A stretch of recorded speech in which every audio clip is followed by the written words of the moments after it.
cuestiones que a todos nos están dando vueltas en la cabeza y que de hecho la charla nos ha puesto como a pensar, ¿no? Y por eso voy a tratar de hacer una especie de resumen. A ver, tú hablas de una diferencia, digamos, entre la versión, es decir, yo lo que siento en la charla es que hay como una distinción entre lo que uno podría llamar la versión de un hecho y la verdad de un hecho, ¿no?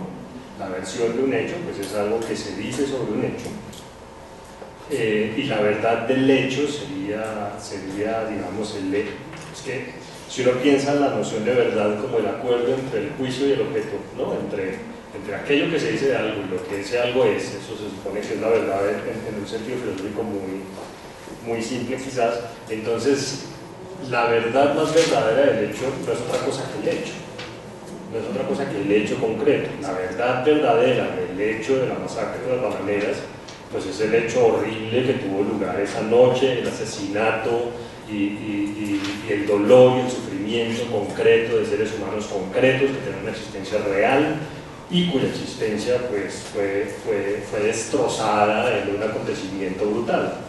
Esa es la verdad del hecho, ¿no? Aunque yo también, ahora que lo piensas, al hacer esta descripción también uno podría pensar en intereses políticos, ¿no? De hablar de existen, ¿no? Hecho brutal, asesinato, etc. Está también uno juzgando el hecho, y eso me lleva a la otra pregunta, y creo que las preguntas están girando alrededor de ello, y es, el problema es que sobre los hechos, es decir, aparte del hecho concreto, lo que hay es versiones. No se puede hacer otra cosa que versiones, no se puede hacer otra cosa que contar el hecho, porque el hecho verdadero es el hecho mismo, aunque esto suene un poco como galimatías, ¿no? En ese sentido, desembarazarse de los hechos es una especie de, no necesariamente respuesta a intereses políticos determinados, sino más bien una fatalidad que está en el principio básico de que al contar los hechos no se está diciendo en todo caso la verdad del hecho. Yo me pregunto, bueno, no es entonces irremediable el que sobre los hechos solo tengamos versiones. Esa es como la primera pregunta.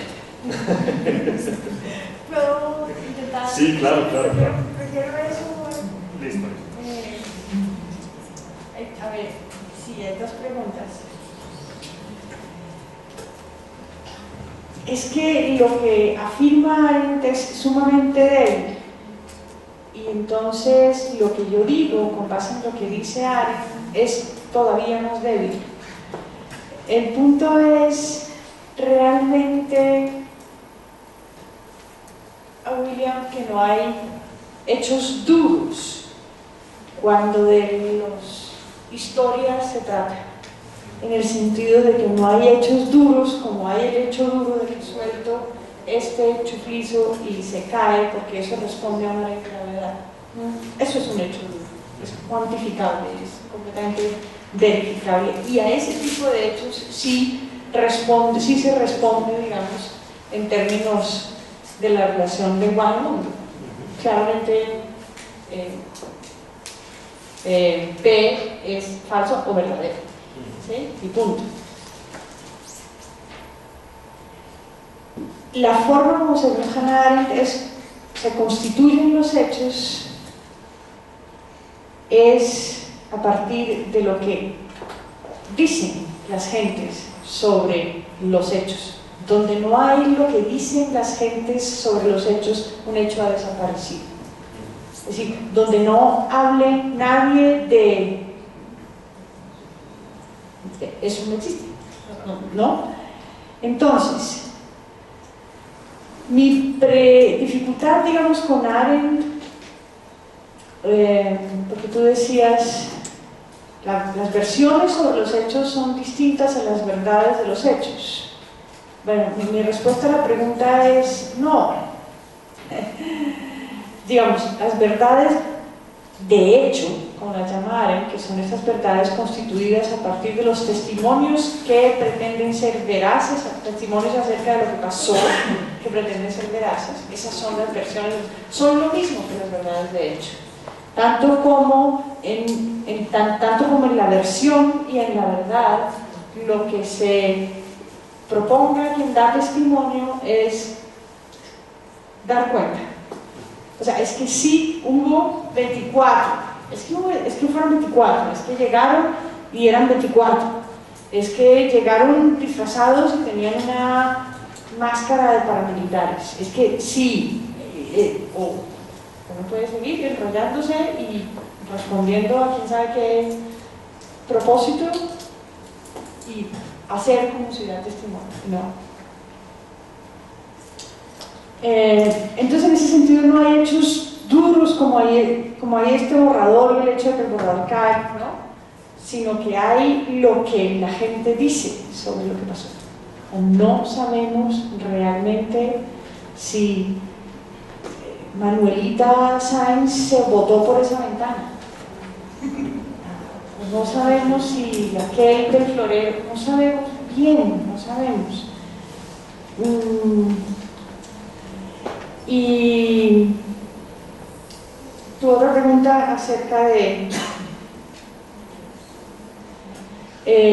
mentir, que es para Arendt, que equivale a Arendt a la pretensión de desembarazarse de los hechos, ¿sí? Dices tú, eso pareciera ser una fatalidad, no podemos más que desembarazarnos de los hechos, algo así. Y yo digo, digamos, a eso que puede ser visto así, claro, pero son tan débiles de los hechos, y es como tan débil la posibilidad de que permanezcan como hechos. Es muy frágil la constitución de los hechos como hechos, como verdades de hechos. Es muy frágil, pero yo no creería que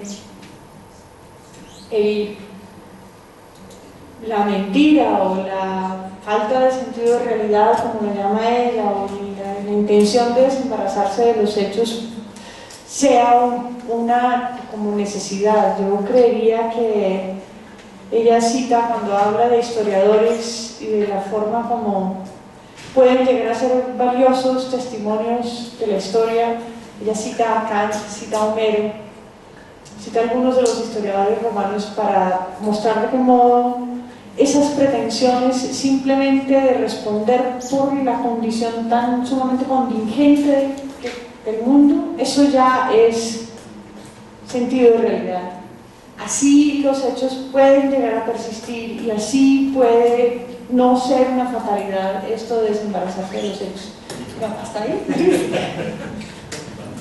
Bueno, también hay otra cosa que me parece muy interesante, es que en todo caso Arendt, supongo, está hablando de hechos igual, bueno, quizás incluso mucho más duros en términos de sufrimiento humano que los banderas. Está hablando de Auschwitz, es decir, es a esos hechos a los que uno se refiere. Pero ahora viene una pregunta con respecto a la conclusión, que es la parte, digamos, porque eso me ha parecido como muy bonito, ese cierre en donde dices, digamos, hay cierta intención de parte de ciertos discursos que consiste, por ejemplo, en amarrar los hechos a leyes que usualmente están vinculadas a principios políticos o a intereses políticos, ¿no? Claro, y en esa medida, digamos, la cercanía con respecto al hecho implicaría una especie de evaluación de la disposición a la veracidad que tiene un testimonio, ¿no? Bueno, una pregunta que me surge es cómo comprueba, cómo evalúa uno esa disposición.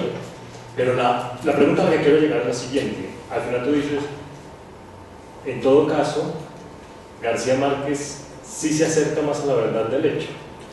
Pero lo interesante es que García Márquez es el que no está contando el hecho. Es decir, él está hablando de otra cosa. Y eso pues nos conduce a la relación con la literatura, por supuesto, ¿no? Es decir, ¿por qué? Si puedes extender eso un poco, ¿por qué García Márquez sería el que más se acerca al hecho cuando de hecho no está hablando sobre él mismo, sino sobre algo que... Porque al final todos le creemos es a Gabriel García Márquez, o sea, a la larga... Fíjense que en la novela hay dos versiones que son tan contradictorias como las dos versiones de la pregunta es buenísima. No hay manera de evaluar la disposición que tenga alguien de dar cuenta de los hechos, pero yo creo que sí hay ejemplos de que alguien tiene esa disposición. Es decir, como decíamos ahorita, no hay como si quiere una técnica para saber este es un historiador veraz y este no lo es. Lo que se configura más bien es como la posibilidad de que haya buenos ejemplos de esa disposición. García Márquez es uno y la literatura lo es, suele ser. O sea, Tolstoy probablemente es mucho más atenido a Víctor Hugo, a la batalla a la pelea entre Napoleón y Waterloo, que quién sabe qué tantos otros historiadores de la Revolución Francesa. Entonces, yo creería que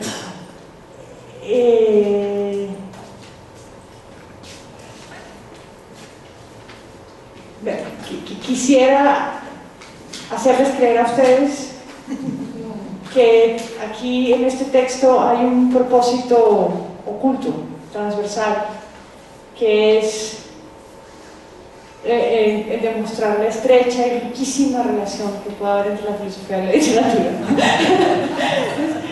Pero, pues no, en un principio yo tenía una discusión con Arendt, pero me pareció que la mejor manera de dar esa discusión con Arendt era no recurrir a otro comentarista de Arendt o a otro más y a otro más y a otro más y hacer lo que conocemos nosotros como filosofía de trinchera, sino buscar un interlocutor como García Márquez para decirle, oiga, usted es una bacana, pero se me pierde algo porque en este país y en tantos otros lugares del mundo, pues ocurre que los hechos no son pertinaces, porque no hubo quien diera testimonio con disposición de dar testimonio. Ya había levantado la mano él hace rato. Sí, qué pena que no, yo creo que hay un punto, digamos que no sé si lo he sentido que quizá vamos a poner un poco de la discusión, lo que se ha comentado y es el valor que tiene la escritura en todo esto. O sea, alguien puede decir, como usted lo dice, digamos, donde nadie habla de los hechos no hay hechos, pero en últimas, creo yo que lo que mencioné como tradición oral se desgasta mucho más que lo escrito. O sea, es decir, lo que no está relatado en últimas desaparece casi que de la memoria. Es decir, el relato literario en últimas termina siendo prácticamente un sustituto de la memoria.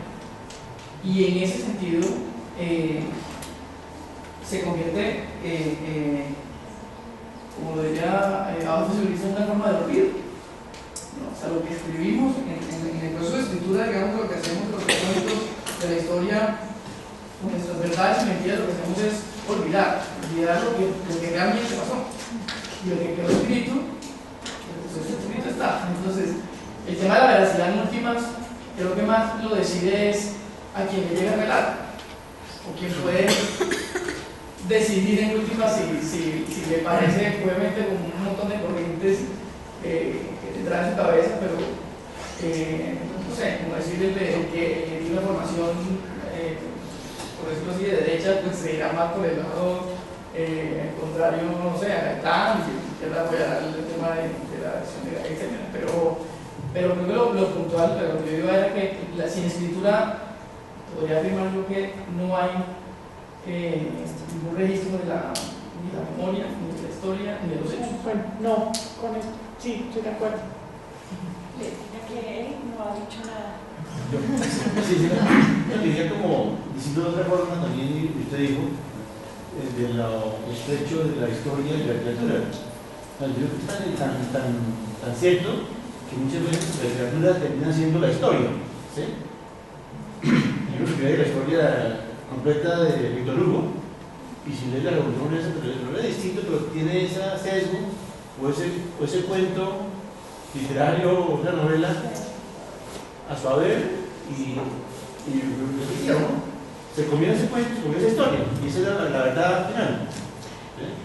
Quizás una de las cosas, de las lecciones históricas de 100 años de soledad sea justamente eso, que somos un país que históricamente es amnésico, históricamente. No porque se olvidó que eran 3.487, no, sino porque se olvidó que eran 3.487 y otro testimonio, y se olvidó ese otro testimonio y no se pudo dar cuenta de lo que pasó. Y así no la pasamos, y así no la pasamos. Yo tengo dos objeciones acerca de lo que se ha comentado. Una, acerca de que realmente coloco en duda el hecho de lo que acabas de decir. Si sabemos. ¿Él o yo? Yo. Si sabemos si un hecho en este sentido histórico es verídico o no es verídico. Y digamos que. Sí sabemos, dice usted. Sí sabemos, sí podemos saber. No, pregunta. No, pues. Digamos que coloco en duda el hecho de que no lo sabemos. De que no sabemos si puede estar, yo diría más bien reconstruido el hecho histórico o mal reconstruido el hecho histórico, y me remito nuevamente a las fuentes. Ahora, eso lo conjugo a si hay una manera de evaluar, digamos que la reconstrucción del hecho, y pues me remito nuevamente a lo que dijiste hace un momento, que era que no había manera de evaluar. Ahora, yo me remito a Humberto Eco usando los límites de la escritura, y asimismo digamos que me remito a un cuento de Cortázar, el primer cuento que escribió, La casa tomada, y es, si bien uno en un principio dice, sí, pudo haberla tomado un ratón, pudo haberla tomado un gato, pudo haber sido un fantasma, yo me tengo que remitir a ciertas fuentes para dictaminar que el hecho del cuento no está narrando digamos que imaginariamente al lector algo subjetivo que podría ser el ratón, el gato o el fantasma, sino al contexto que se estuvo viviendo en la Argentina del siglo XX, ¿no? Ahora, si hay yo creería que, pues, a mi consideración, hay maneras de evaluar esos hechos históricos partiendo de claramente los hechos, en este caso la gente como fuente oral, evaluando digamos que cuántas personas trataron de, digamos que comunicaron lo mismo, ¿sí? Sí, hubieron 1000 muertos, dentro de esos muertos estuvo mi padre, por ejemplo, ¿sí? O yo estuve ahí y pasó esto y otra señora dice exactamente lo mismo. Digamos que esa podría ser uno de los límites que hacen que la historia sea no tanto así como verídica, sino que lleve más al contexto y trate de narrar mejor la historia, ¿sí? Entonces, pues, digamos, si la referencia que usted tiene es la misma que yo tengo, que es la de la matanza de las bananeras, lo que puedo decirle es que los historiadores que tienen montones de recursos de historiografía, de interpretación, han intentado hacer lo que usted propone y otra serie de cosas y no han podido.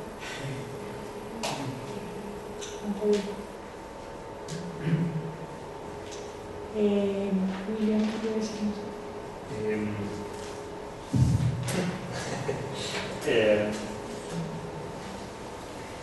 Bueno, es obvio que uno puede distinguir, por supuesto, entre versiones de hechos que están políticamente interesadas y versiones de hechos, para volver a la cuestión de la literatura, ¿no? Y versiones de hechos que quizás no les tienen una disposición a la veracidad, si uno piensa, por ejemplo, en el Manal y piensa en el juicio de Eichmann, la versión que da Eichmann del Holocausto, por supuesto que es una versión políticamente interesada, mientras que si uno piensa muy bien con la versión que da Primo Levi del Holocausto, pues es otra versión, que es la versión de un testimonio, como tú lo pones, ¿no?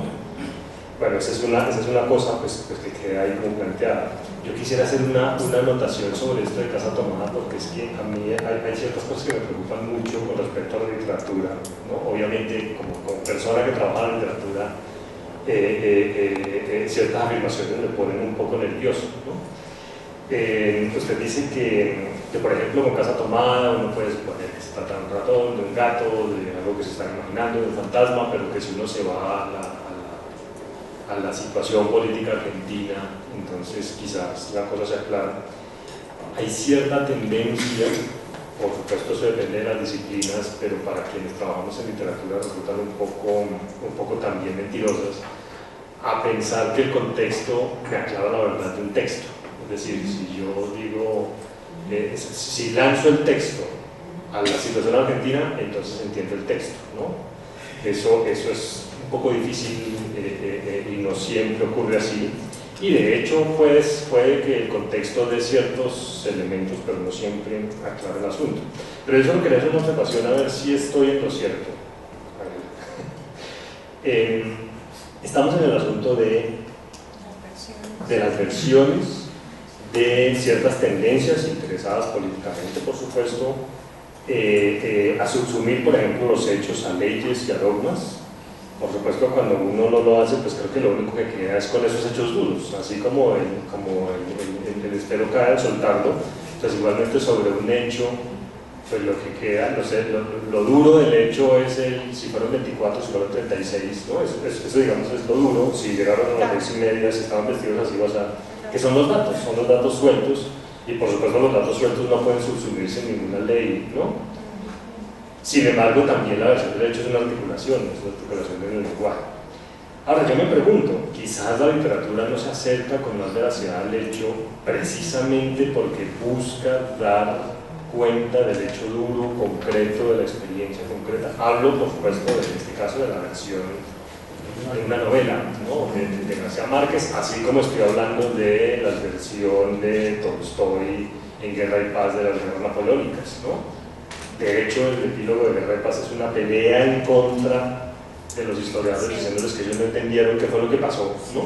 Que ellos creían que la guerra es así, pero no es así, porque a lo que le está interesando a Tolstoy no es justamente la comprensión de ciertos principios sobre la guerra, sino de la guerra como experiencia individual de sujetos que van y que, bueno, para seguir los principios de Tolstoy, en contra de la naturaleza humana deciden destruirse unos a los otros, ¿no? Y eso es una experiencia muy concreta. No sería ese un elemento que haría que la literatura fuera menos, como tuviera una mayor disposición a la veracidad. Bueno, al menos la buena literatura o cierta literatura sincera, no sé qué opinión.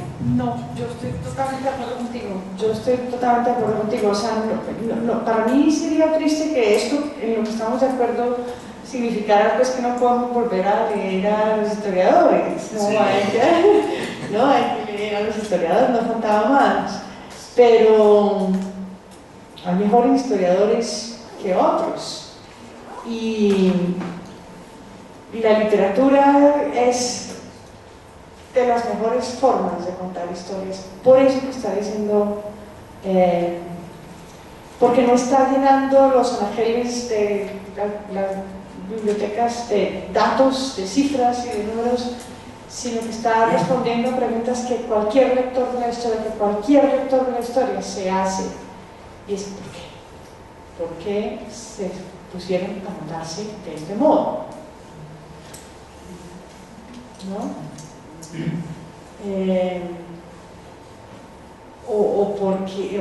Porque, no sé, muchas otras cosas, pero yo confío mucho en la literatura como fuente de digamos, como forma de narración de la historia, como forma de contar la historia.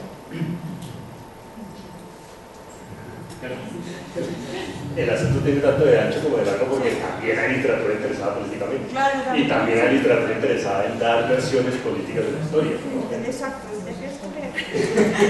Sí, de hecho, es como los testimonios, como los periodistas, pasa, hay de todo. Precisamente pienso que ya interviene. Sí, siga. No, lo que voy a decir que pues, precisamente estamos hablando de un tipo de literatura, que, por ejemplo, la novela histórica, que tiene esa característica de recoger hechos. Los novelistas se documentan de la misma manera que un historiador. Buscan documentos, viajan, recogen testimonios y plasman eso de una manera que la historia no lo hace. Yo pienso ahorita en un curso de literatura francesa sobre Margarita Yourcenar, por ejemplo, y las memorias de Adrián. Es decir, ella hizo una recopilación extraordinaria de documentos, leyó todo lo posible sobre el siglo de Adrián, siglo I o II después de Cristo, y luego llegó a esta novela, pero ella dice, yo quiero dar mi versión desde el interior de un personaje. No voy a hacer lo mismo que un historiador que da una serie de datos y todo, sino que presenta los pensamientos de este hombre, ¿no? Y claro, esto para muchos pues es un logro extraordinario. La calidad literaria es sensacional, digamos, poética. Pero hay historiadores que dicen, la señora Yourcenar lo que hizo fue expresar su yo detrás de lo que Adrián. Pero de todas maneras es algo que le llega al lector como una versión más. Eso. O sea, yo no diría que, por ejemplo, la versión de Casa Tomada, histórica, referenciada a la situación argentina de esa época, debe ser tomada como la única, pero tampoco debe ser reseñada. Es decir, es otra lectura, ¿no? Es otra lectura. Pero lo que sí quiero pues, decir con certeza, yo creo, es que García Márquez quiso dar una denuncia, hacer una denuncia.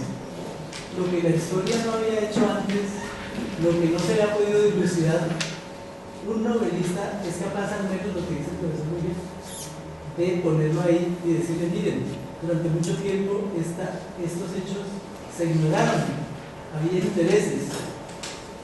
Miren, al menos ya, después de que ya está ahí, mucha gente va a hablar, sí, fueron tantos, digamos que ahí no es el caso tan lo más puntual, sino que ocurrió ese hecho, ocurrió.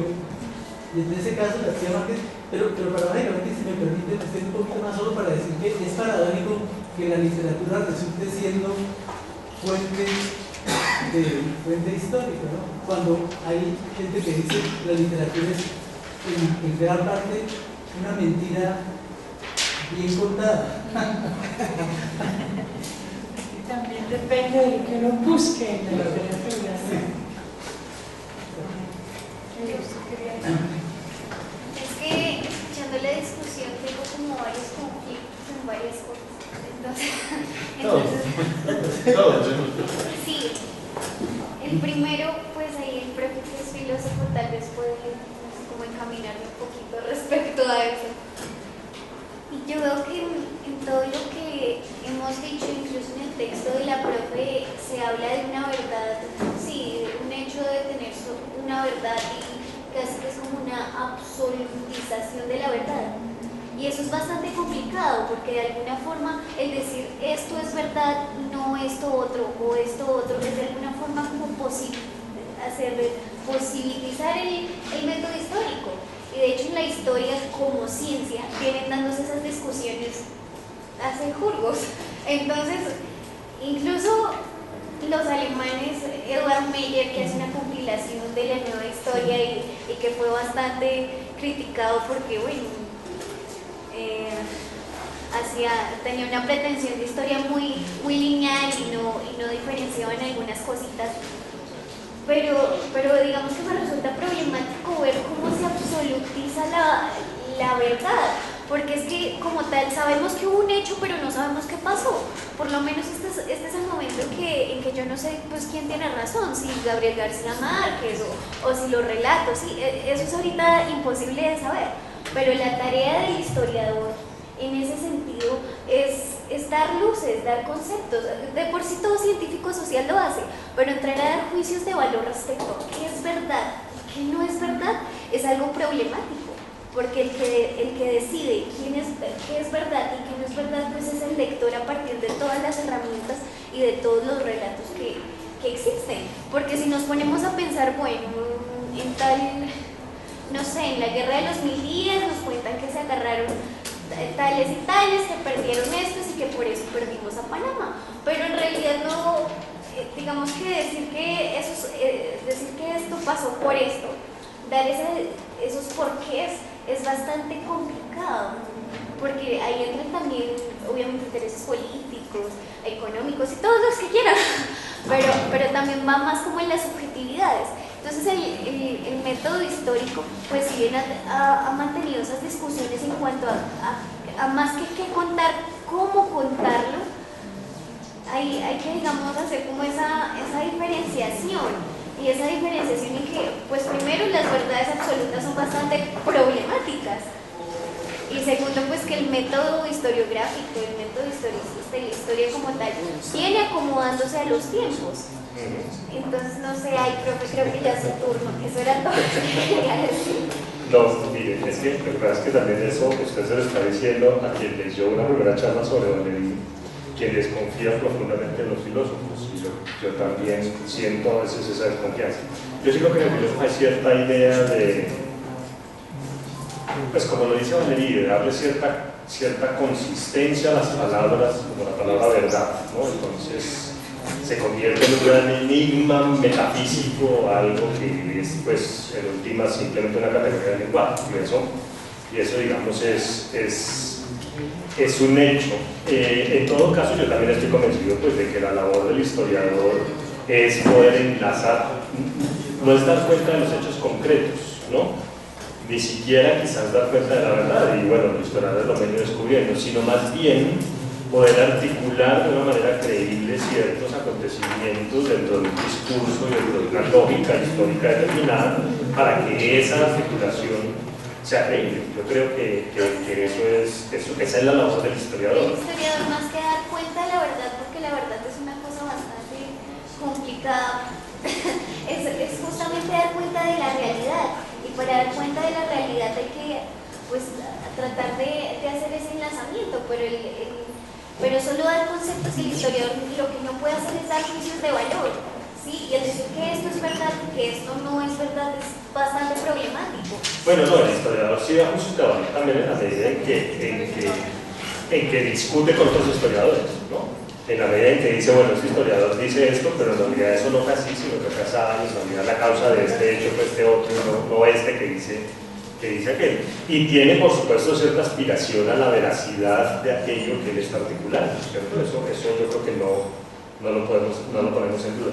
Por supuesto, sí, desde un punto de vista, digamos, filosófico duro, uno se diría, claro, es que quitemos de la pregunta de la verdad al filósofo y qué le queda, ¿no? Es una cosa fundamental, ¿no? Pero por otro lado también implica toda una discusión sobre el lenguaje, ¿no? Ahora, si usted me pide mi hipótesis, yo lo único que puedo decir es, con respecto a la literatura, quizás la literatura es, ¿cómo era que decía Aristóteles sobre la tragedia? La tragedia es más filosófica que la historia, porque la tragedia no cuenta las cosas como son, sino como podrían ser, ¿no? Y creo que el asunto, por ejemplo, de la versión como la de García Márquez no es que los hechos de aquella noche, de la matanza, de la bandera específicamente fue así, es que los hechos han podido ocurrir así y eso es perfectamente creíble dentro de una experiencia concreta, ¿no? Y quizás esa también es una de las labores del arte, al menos el arte narrativo, ¿no? De acuerdísimo. Bueno. Oigan, muchas gracias por poder. Nos vemos el próximo martes con el profesor Sierra. Tiene un texto bellísimo y ojalá para todos.